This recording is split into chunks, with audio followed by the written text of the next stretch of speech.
Search missions are a great way to earn reputation with factions and grow your space credit bank account without having to invest any of your own resources. But they can also be a little tricky to complete. And if you fail to locate the object you're sent to find, you can lose some of that hard-earned reputation. So I'm going to show you some tips for finding these satellites. Do it easily in record time and get you up to date on our playthrough progress.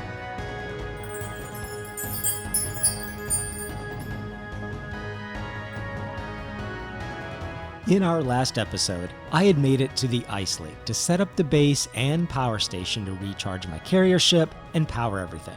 I was going to collect some ice to turn into hydrogen, remodel the carrier ship to start using hydrogen thrusters in preparation to go to space, and start running some of those missions at the ENAT station we discovered to build reputation.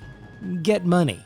I need to buy some things, like data pads at the station that would have coordinates to even more stations, and maybe get some hard-to-acquire items or resources. But first things first. First, we needed some power at this new site, or else the whole operation would go dark. And we'd have no way of charging our scout ship for trips to the ENAT station. This is also where the welder ship would get its first use. There's a couple things the ship can do, but I just wanted to check out its base utility of welding for now. So I hand-placed all the blocks where they'd go, including the wind turbines, loaded up the welder ship with components, and checked it out. Now, I've got to say, the welder ship didn't disappoint. I was able to weld up everything with just a couple visits back to the ship to refill components, and it performed the actual welding in record time.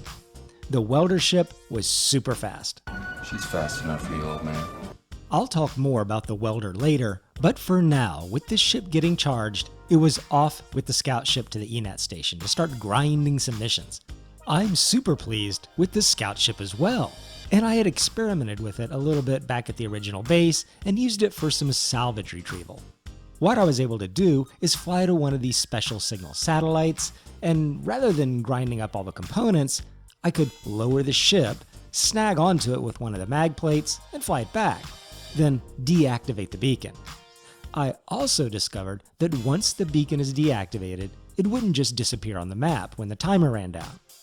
This also might have been because I had it on the deck of the ship and not sitting on the ground. I'm really not sure. I think it's because it's a powered grid all by itself. But I experimented a little and was able to keep the satellites sitting on the deck not only for several hours, but across several game sessions of saving, logging out, and back in. They seemed to persist indefinitely. I wasn't going to do it right now, but it got me thinking about a future no mining challenge to only acquire materials from economic trade and salvage of these satellites. Space Engineers has been out for a while, with quite a few creative folks playing, so I'm sure someone's thought of it before, but I still think it would be pretty cool to try that out someday. You might also be thinking, why snag the whole thing and bring it back? Well, there's really no reason, or not much of one, except to have some fun in the game.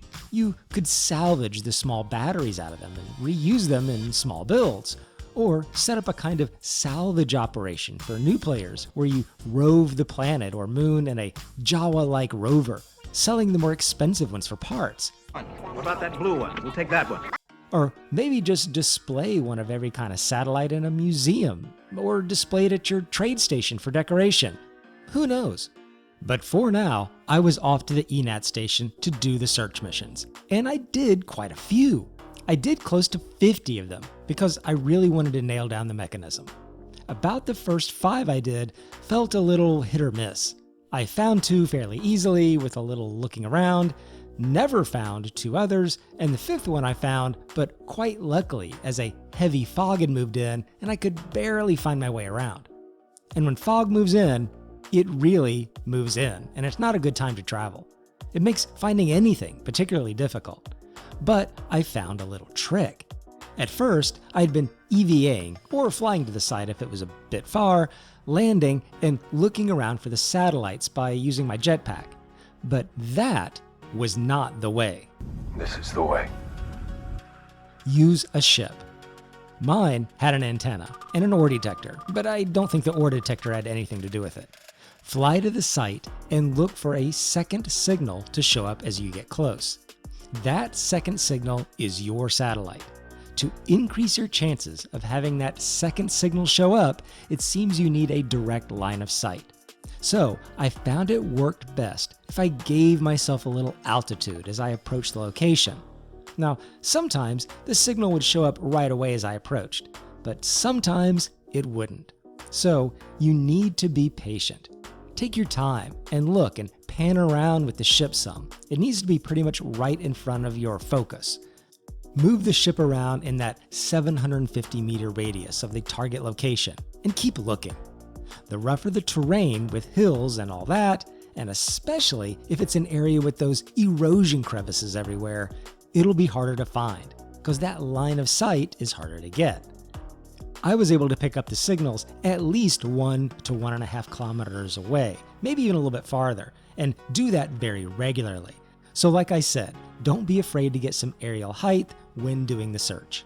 Once I started using those basic search principles, I never failed to find a satellite, about 40 in a row.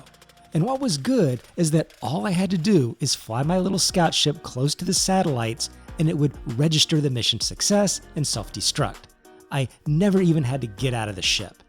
It worked so well, I started getting bold and running 2 missions at a time, then 3 at a time before needing to come back to the ENAT station to pick up more.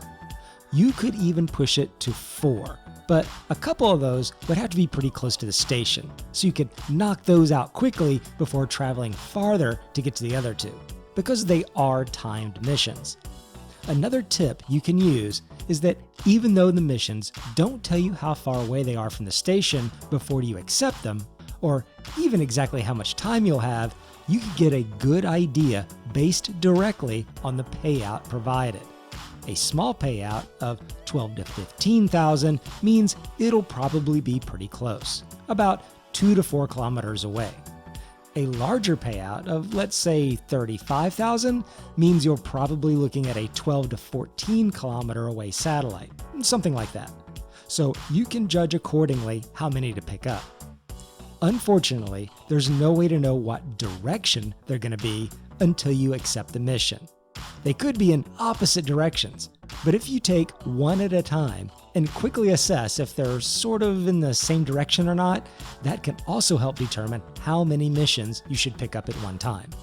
To do even more missions before returning to the base to recharge the Scout, I added an extra battery.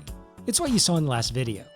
But before I went back to the base, I also picked up some of the easier, lower weight and volume acquisition missions, so I could bring those items back to the station when I returned. There was also another optimization of time, and that's when I was doing the actual search runs. If I flew near a boulder, I'd stop and mark the GPS location. That's really where the ore detector came in. And there were quite a few resources in the boulders around this ENAT station area. Boulders are just a really good concentrated resource, right on the surface. So what was the result of building up that reputation? Well, once I made it to 500 reputation, it offered cheaper prices on the ships I could buy. Not a drastic reduction, but I did notice about a 10% reduction. Which, if there's a ship you really have your eye on, isn't an insignificant number either. It's probably worth building up some rep to get to that 500 reputation mark. There is a max reputation, it looks like, of 1,500, which might do something really drastic, but it would take a fair bit of time to get there. I couldn't really tell if new ships showed up, because not all the same ships always show up every time. They do rotate around a bit every few minutes or so, and different ones show up at different times. So I still have some unconfirmed suspicions there. Overall, you could pretty easily get 100 reputation an hour just from the search missions alone with casual but steady completion. And I estimate I pulled in a little over 2 million credits just with the search missions alone to get to that 500 reputation. So they are lucrative and do add up. Next on the agenda was to do a major ship renovation, gather a ton of ice, stockpile some resources from boulders, and set the GPS location from about 70 data pads I purchased, so I could visit some other stations. And there was a little bit of a trick getting the GPS coordinates to stick, which I'll talk about in my next video. And there's a kind of Space Engineers server event in the planning, and so much more to come. So stay tuned to the next episode to see where everything is going.